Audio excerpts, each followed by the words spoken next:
Hay un dicho muy conocido por casi todos, que dice que amor con amor se paga. ¿Es una novela? ¿Es una novela? Bueno, no sé si fue una novela, es un dicho también que se conoce mucho. Amor con amor se paga. Y es una expresión que lo que indica es que lo menos que nosotros podemos hacer con una persona que nos ama es sencillamente devolverle un amor similar. Es cierto, es lo que quiere decir. En el pasaje que nosotros vamos a estar viendo hoy, el pasaje donde estaremos hoy, Marcos nos va a estar mostrando la manera en la que Dios ha sido fiel a su pacto. La manera en la que Dios ha sido fiel a su pacto con su pueblo. Por tanto, lo menos que nosotros pudiéramos hacer como pueblo de Dios es devolverle esa misma fidelidad. Hermano, Dios ha sido fiel a su pacto. Respondamos nosotros también con fidelidad. Y yo creo que esta es la idea fundamental que me gustaría que todos nos lleváramos hoy para la casa y estuviéramos rumiando en ella durante toda la semana. Dios ha sido fiel a su pacto, por tanto respondamos nosotros también con la misma fidelidad o con una fidelidad similar. Nunca podremos devolver con la misma fidelidad con la que Dios trabaja y funciona. Ahora, la pregunta es, ¿cómo ha sido Dios fiel con su pacto? ¿Cómo ha sido Dios fiel con su pacto? Y entonces es que los voy a invitar a leer Marcos capítulo 14, Marcos 14, los versículos del 12 al 31. Marcos 14 del 12 al 31. Yo estaré leyendo y ustedes amablemente estarán siguiendo ahí con la vista. Marcos 14 del 12 al 31. Y dice así la palabra de nuestro Señor. El primer día de la fiesta de los panes sin levadura, cuando sacrificaban el cordero de la Pascua, sus discípulos le dijeron: ¿dónde quieres que vayamos a preparar para que comas la Pascua?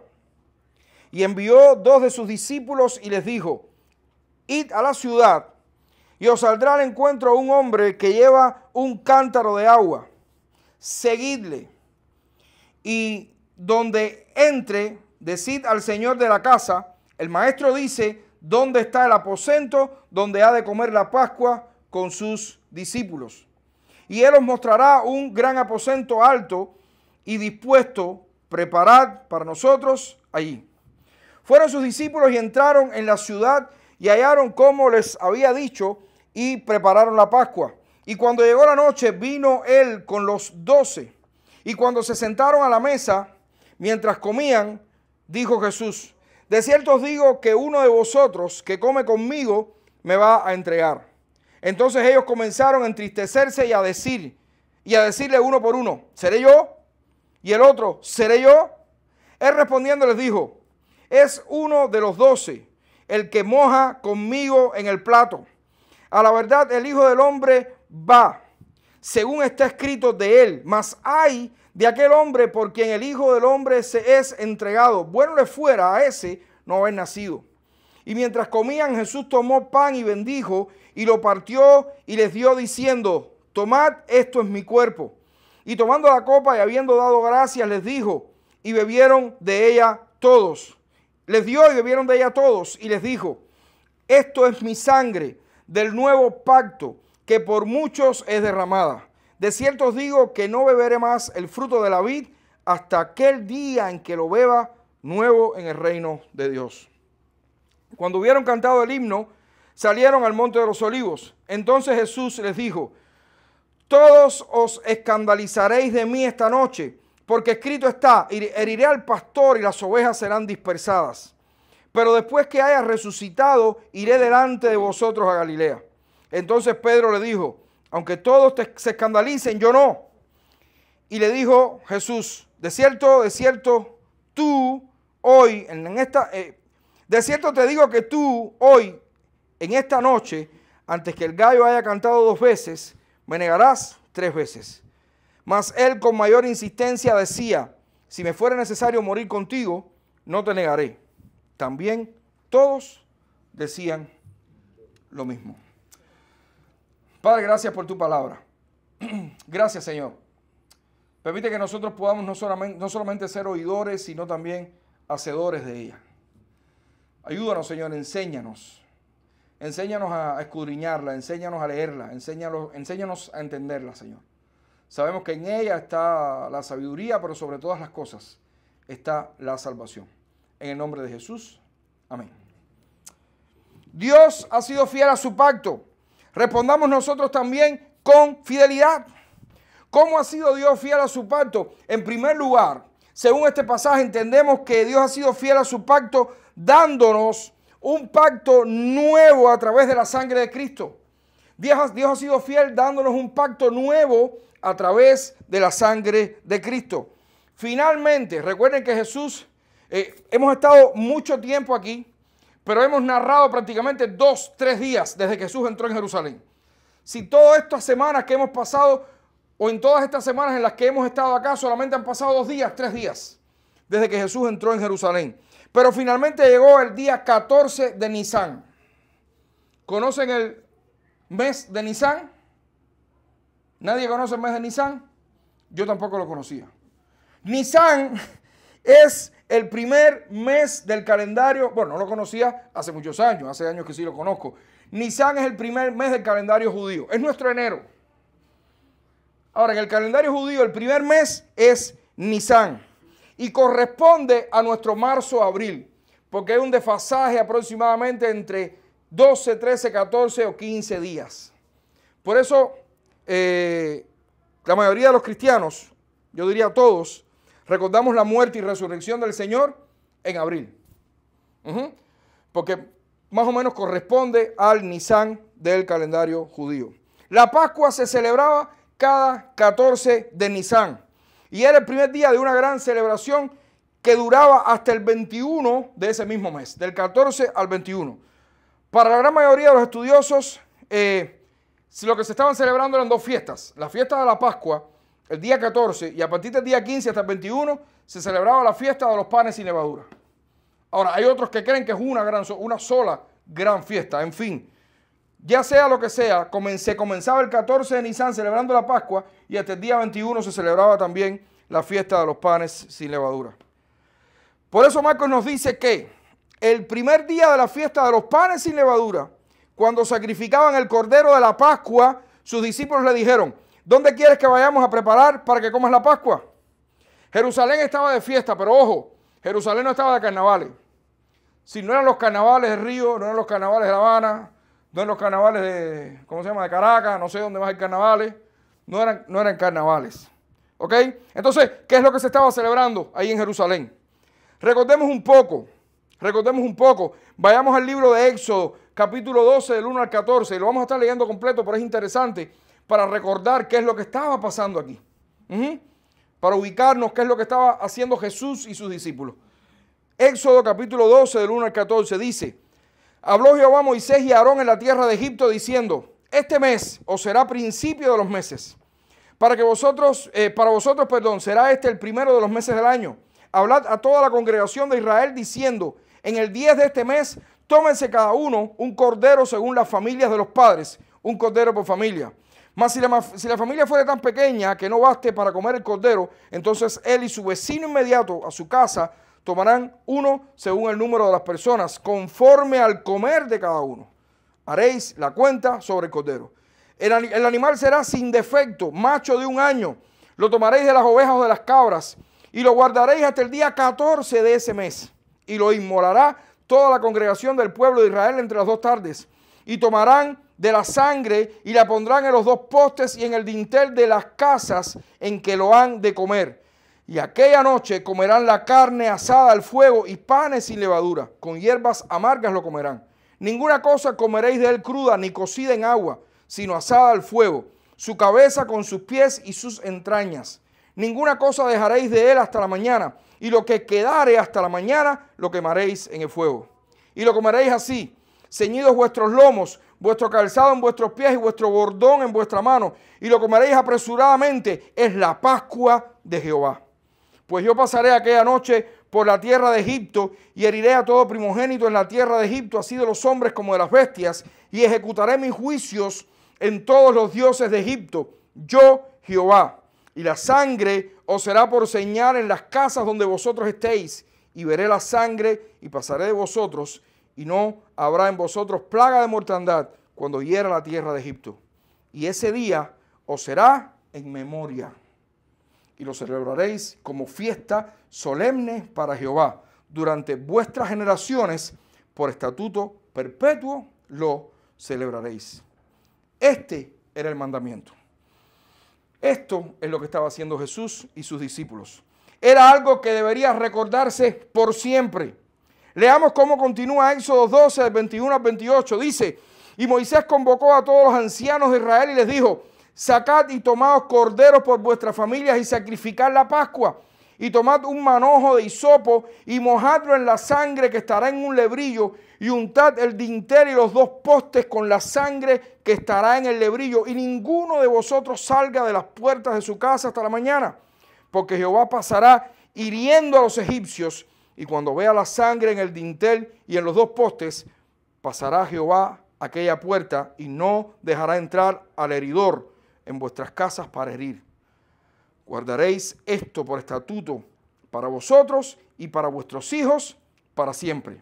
Y cuando entréis en la tierra que Jehová os dará, como prometió, guardaréis este rito.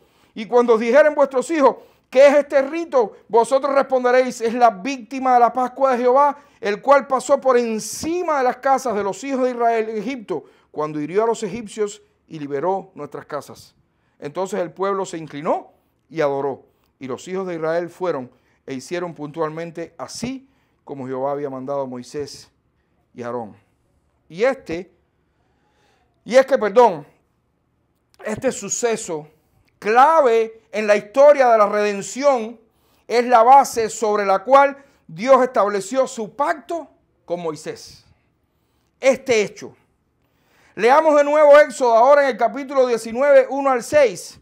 En el mes tercero de la salida de los hijos de Israel de la tierra de Egipto, en el mismo día llegaron al desierto de Sinaí. Habían salido de Refidim y llegaron al desierto de Sinaí y acamparon en el desierto, y acampó allí Israel delante del monte. Y Moisés subió a Dios, y Jehová lo llamó desde el monte diciendo: así dirás a la casa de Jacob y anunciarás a los hijos de Israel: vosotros visteis lo que hice a los egipcios, y cómo os tomé sobre las alas de águila y os he traído a mí. Ahora pues, si diereis oído a mi voz y guardareis mi pacto, vosotros seréis mi especial tesoro sobre todos los pueblos, porque mía es la tierra, y vosotros me seréis un reino de sacerdotes y gente santa. Estas son las palabras que dirás a los hijos de Israel. Inmediatamente después de esto, Dios es que le entrega a Moisés las tablas de la ley. Los famosos 10 mandamientos, o lo que es lo mismo, la ley moral de Dios, esa que refleja como ninguna el carácter de Dios, la perfección de Dios. Pero había un pequeño gran problema con esto.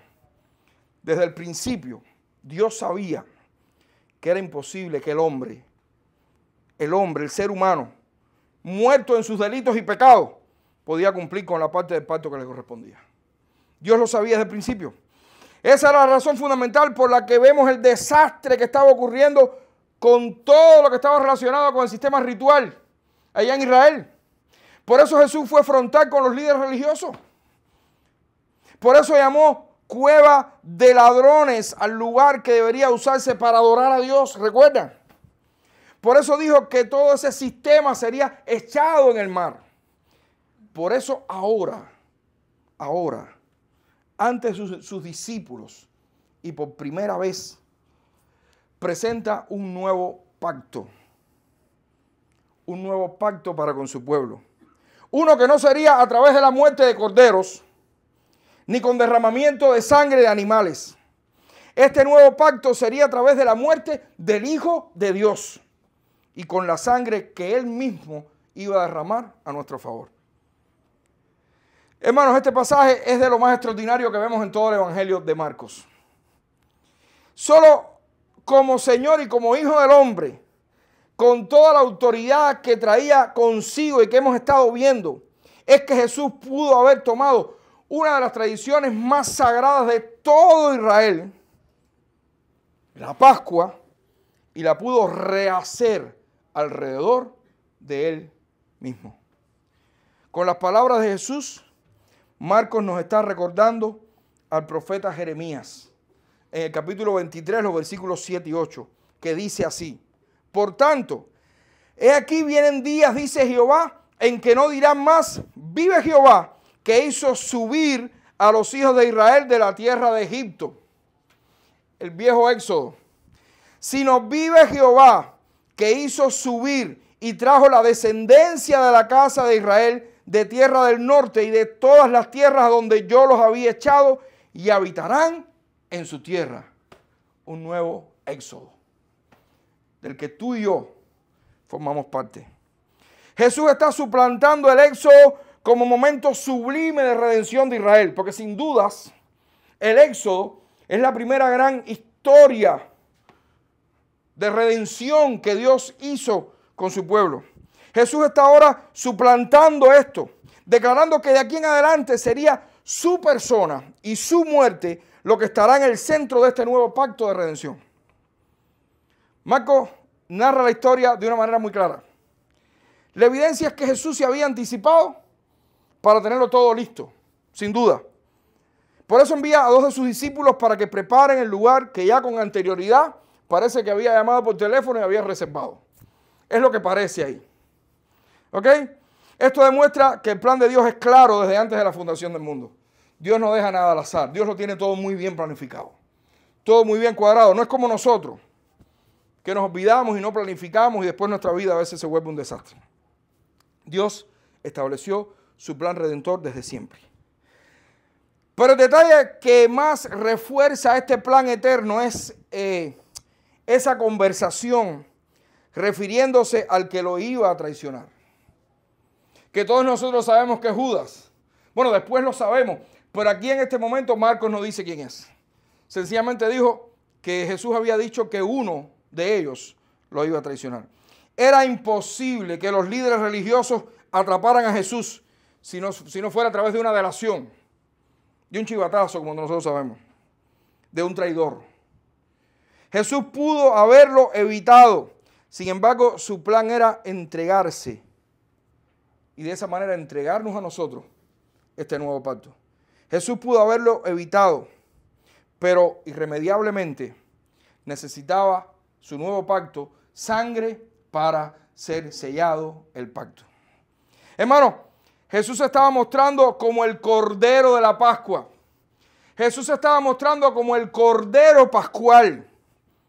Ese que sería entregado y que su cuerpo sería roto, que su cuerpo sería traspasado. Jesús se estaba mostrando como el Cordero de la Pascua. Ese que derramaría la sangre de este nuevo pacto precisamente por su pueblo.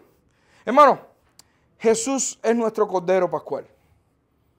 Jesús es nuestro Cordero Pascual. Jesús es el mejor y verdadero sacrificio. Jesús es el único sacrificio que ha permitido que nuestros pecados sean perdonados para siempre.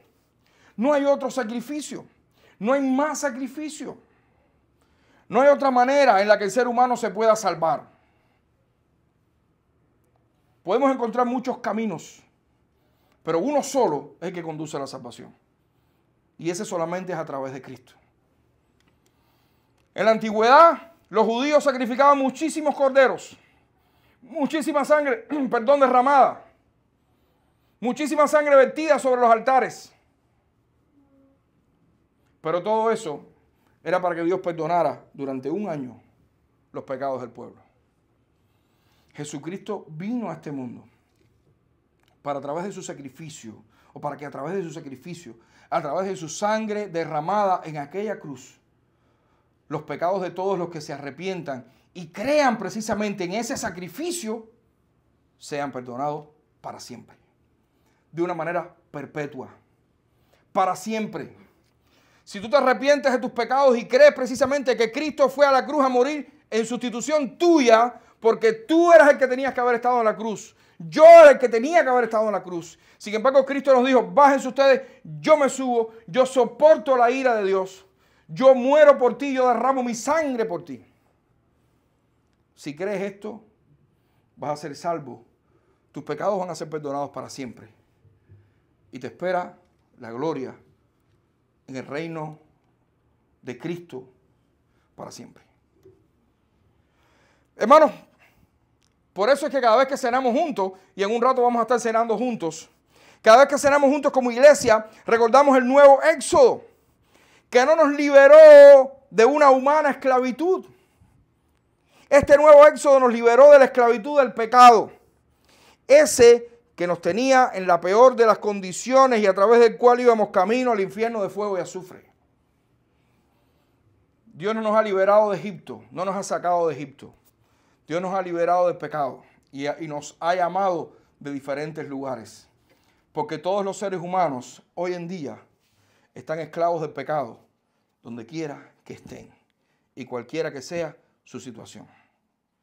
Israel estaba esclavo en Egipto. Todos eran esclavos. Hoy todos los seres humanos son esclavos, donde quiera que estén y la condición que tengan. Puedes tener mucho dinero, puedes no tener nada. Puedes tener una posición social, puedes no tener nada. Puedes tener muchas propiedades, puedes no tener nada. Puedes tener un nombre, puedes no tener ningún nombre. Puedes ser muy famoso, puede ser que no te conozcan en ningún lugar. Todos estamos o estuvimos, algunos estuvimos y otros están aún esclavos del pecado. Todos están esclavos del pecado. Dios ha sido fiel a su pacto. No queriendo que perezcamos, nos proveyó un cordero sustituto para que su cuerpo roto y su sangre derramada marcara nuestros corazones para el día del juicio. Porque eso es lo que pasará en el día del juicio. Ya no será la sangre de los corderos en los dinteles de la puerta. Ya cada uno de nosotros tendremos la marca de la sangre de Cristo en nosotros. Y por eso entonces Dios pasará por encima y no nos condenará, porque su ira y su condenación cayó sobre el Cordero Pascual, nuestro Señor Jesucristo. Dios ha sido fiel. ¿Entendemos esto? ¿Entendemos que Dios ha sido fiel? Dios nos ha dado el Cordero para que podamos tener redención, salvación y vida eterna. ¿Entendemos esto? Dios ha sido fiel a pesar de nosotros, porque ninguno de nosotros merecía esa fidelidad. Sin embargo, Dios ha sido fiel. Marcos ahora va a subir la parada, porque Jesús se dirige a sus discípulos y les cuenta una dolorosa verdad que puede ser la nuestra también. Hermanos, Dios también ha sido fiel a su pacto, reuniendo a su pueblo, a pesar de nuestra infidelidad. No solamente nos dio este nuevo pacto, sino que también está reuniendo a su pueblo, a pesar de nuestra infidelidad. Marcos nos cuenta que después de la cena cantaron un himno y salieron al monte de los olivos. A partir de ahí nos va a narrar un diálogo entre Jesús y sus discípulos con Pedro a la cabeza, que seguro va a describir buena parte de nuestras vidas cristianas. Jesús va a citar ahora casi exactamente al profeta Zacarías en el capítulo 13, versículo 7 al 9, que dice: levántate, oh espada, contra el pastor y contra el hombre compañero mío, dice Jehová de los ejércitos. Hiere al pastor y serán dispersadas las ovejas. Y haré volver mi mano contra los pequeñitos. Y acontecerá en toda la tierra, dice Jehová, que las 2/3 partes serán cortadas en ella y se perderán, mas la 1/3 parte quedará en ella. Y meteré en el fuego a la 1/3 parte y los fundiré como se funde la plata y los probaré como se prueba el oro. Él invocará mi nombre y yo le oiré y diré: pueblo mío. Y él dirá: Jehová es mi Dios. Por supuesto que no es casual esta cita de Jesús. El profeta Zacarías habla, entre otras cosas, del establecimiento del reino venidero del Mesías. Recordemos que Jesús vino a establecer su reino. De hecho, muchos sin saberlo lo habían recibido como tal, como el rey. ¿Recuerdan cómo fue que recibieron a Jesús cuando entró en Jerusalén? ¿Qué era lo que le gritaban? Hosana, bendito el que viene en el nombre de ¿quién? En el nombre de David. Muchos quizás sin saberlo ya lo estaban recibiendo como rey. Pero el profeta sabía que cuando el Mesías, el pastor de pastores, fuera herido, las ovejas serían dispersas. Aunque como el gran pastor, luego de restablecerse de la herida, saldría y reuniría de nuevo a todas sus ovejas, las iría a buscar. Jesús citó a Zacarías para confirmarle a sus discípulos que esa misma noche todos se iban a escandalizar de él. Pero a pesar de eso, una vez resucitado, él iría a buscarlos nuevamente. Hermanos, esta es una de las más hermosas declaraciones de todo el Evangelio de Marcos. ¿Cómo es posible que Jesús haga tal cosa? Jesús perfectamente pudo haber terminado su trabajo de redención en la cruz. Pudo haberlo hecho y ya. Miren, ya morí por ustedes, ahora resuelven su problema solo. Arréglenselas como puedan. Es que con eso también iba a ser suficiente. Con eso iba a ser suficiente. Con eso estaría sobrecumplido el plan. Y más, sabiendo que en el momento más terrible de su ministerio terrenal, se iba a quedar solo. Porque sus mejores amigos lo iban a dejar solo. Sin embargo, y a pesar de nuestra traición constante, el Señor continúa reuniendo a sus ovejas con sus amorosas manos. Sí, hermano, el trabajo del Señor no fue solo el de la cruz. Él hoy aún sigue reuniéndonos. Y cuando digo reuniéndonos, no me refiero a este tipo de reunión. Me refiero a lo que hacen los pastores de ovejas constantemente para que ninguna sufra daños ni se pierda. Eso es lo que hacen los pastores. ¿Alguna vez has visto eso? Si no lo ha visto nunca, no pierde tiempo. Y hoy, en cuanto llegue a su casa, busque en YouTube pastores, ovejas y cosas así. Para que vean qué maravilla, cómo el trabajo del pastor es mantener a todas las ovejas unidas. Esta es una pelota. Y cuando algunas se dispersan, como mandan el perro, o van ellos y de pronto dan una vuelta y todas vuelven, ¿sabe? A hacerse una pelotica, uniditas. Porque ¿qué es lo que sucede si una se aleja? ¿Qué es lo que sucede si una se va? ¿Qué es lo que sucede si una se pierde? ¿Qué es lo que sucede si una rebelde cruza la cerca? Está corriendo el más grande de los riesgos. Y ese trabajo lo está haciendo el Señor hoy en día. Nos está trayendo de muchos lugares y nos está reuniendo alrededor de Él.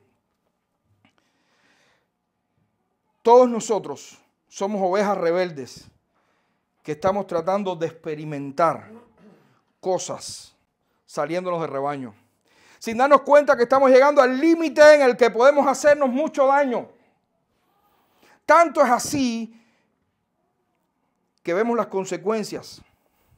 Sufrimos los daños de alejarnos del redil. Sin embargo, como somos ovejas del buen pastor, Él sale a buscarnos para, de nuevo, reunirnos con el resto. Mira que le hemos dado trabajo a nuestro pastor. Mira que le damos trabajo aún a nuestro pastor. Mira que aún seguimos dándole trabajo al Señor. Seguimos tratando de salirnos del redil. Y Él va y nos busca y nos trae de nuevo. Y el otro día volvemos a lo mismo. Y Él vuelve, sale y nos trae del redil. Y al otro día ya, no, también volvemos a salir. Y nos brincamos la cerca.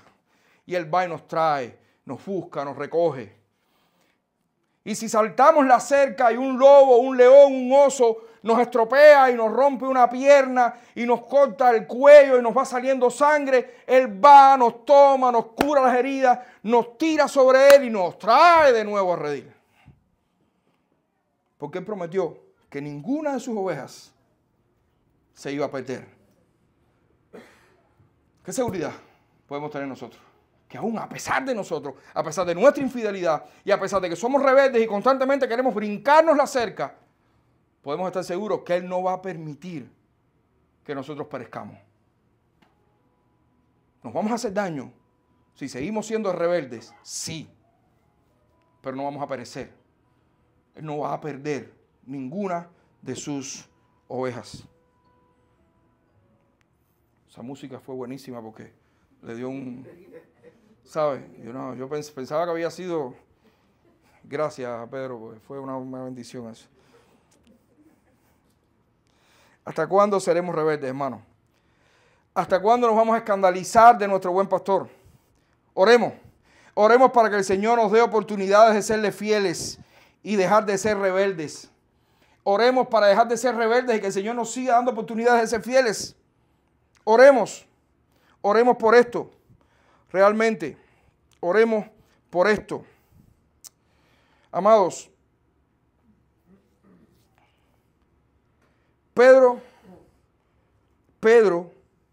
tuvo una primera oportunidad de ser fiel y falló.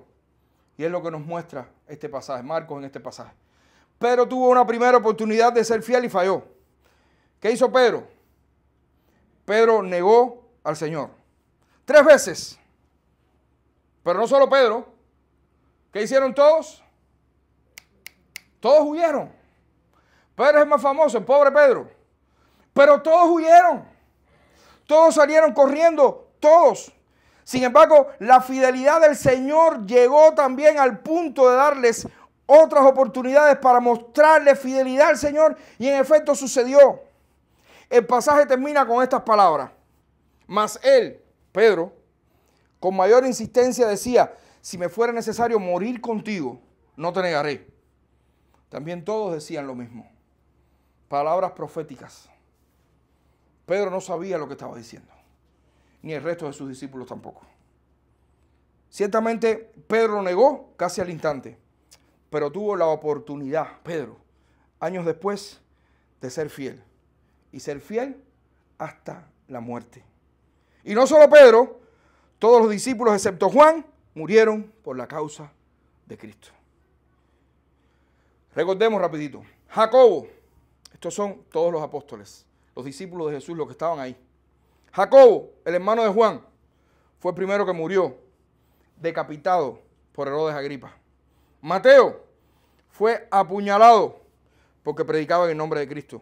Tomás fue traspasado por una lanza del rey Misdai de la India después de un fructífero ministerio en aquel país.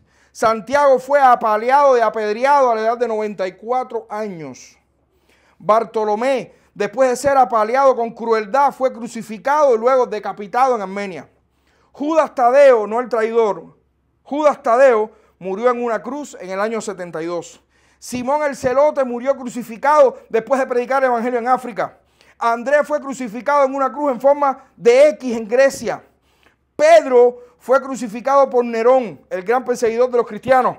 De Pedro se cuenta que cuando le llegó la hora de morir, pidió que fuese colocado en una cruz cabeza abajo, por no ser digno de morir en la misma forma que su Señor. Matías, el apóstol elegido para reemplazar a Judas Iscariotes, el traidor, fue apedreado y luego decapitado.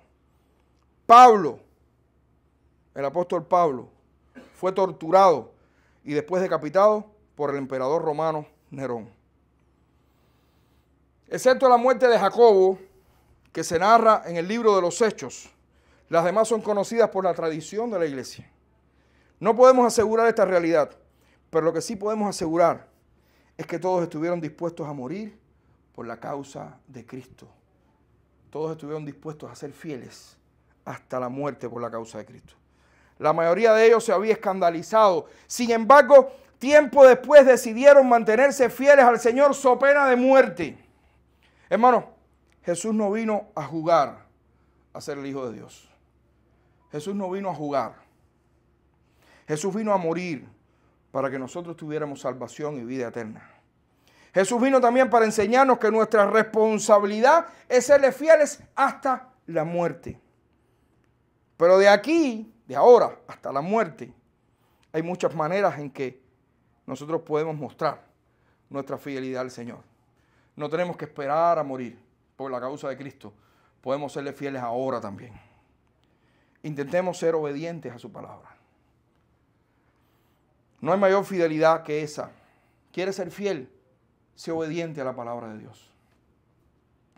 Ahora bien, obedecer su palabra indica morir al yo. Tengo que morir. Me tengo que negar a mí mismo. Tengo que tomar la cruz y seguir sin vacilar al buen pastor. Hay muchas maneras en las que podemos serle fieles al Señor. Muchas maneras. Dios ha sido fiel a su pacto, concluimos. A su tiempo nos envió a su Hijo para que a través de su sangre pudiéramos ser salvos de su propia ira. Pero Dios ha sido fiel a su pacto con nosotros, no dejándonos a la deriva. Dios ha querido reunir a su pueblo alrededor de Cristo como ovejas que se reúnen alrededor de su pastor.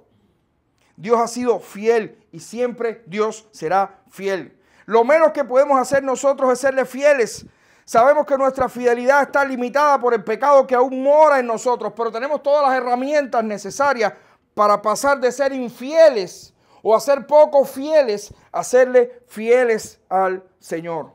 Incluso hasta la muerte, si es necesario, por la causa de Cristo. Hermanos, vivamos para Dios. Vivamos para su gloria. Él es el Dios que ha sido fiel a su pacto y por siempre lo será. Vamos a orar. Padre, gracias. Gracias por tu palabra, Señor. Gracias por ser fiel. Gracias por haber sido fiel. Gracias porque aunque nosotros somos, a veces nos comportamos como infieles, Señor, tú eres fiel. Y lo seguirás siendo hasta siempre. Gracias por habernos dado a Cristo. Gracias por habernos regalado, Señor, su sangre preciosa, que es la que nos limpia de nuestros pecados. Y gracias por seguir buscándonos, Señor. Gracias por seguir corriendo detrás de nosotros, que somos rebeldes aún. Te rogamos que lo sigas haciendo, Señor, porque somos débiles. Pero te rogamos también que nos des las oportunidades para hacerte fieles. Ponnos a prueba, Señor. Me asusta pedirte estas cosas. Pero sí, de la misma manera que pusiste a prueba a los apóstoles, a tus discípulos, también danos las oportunidades para hacerte fieles. Aunque eso nos cueste. Aquí estamos, Señor. Aquí queremos servirte, queremos vivir para ti y queremos vivir para tu gloria. Aquí está tu iglesia, Señor. Iglesia Camino de Vida. Lista, dispuesta al servicio y a serte fieles. En el nombre de Jesús. Amén.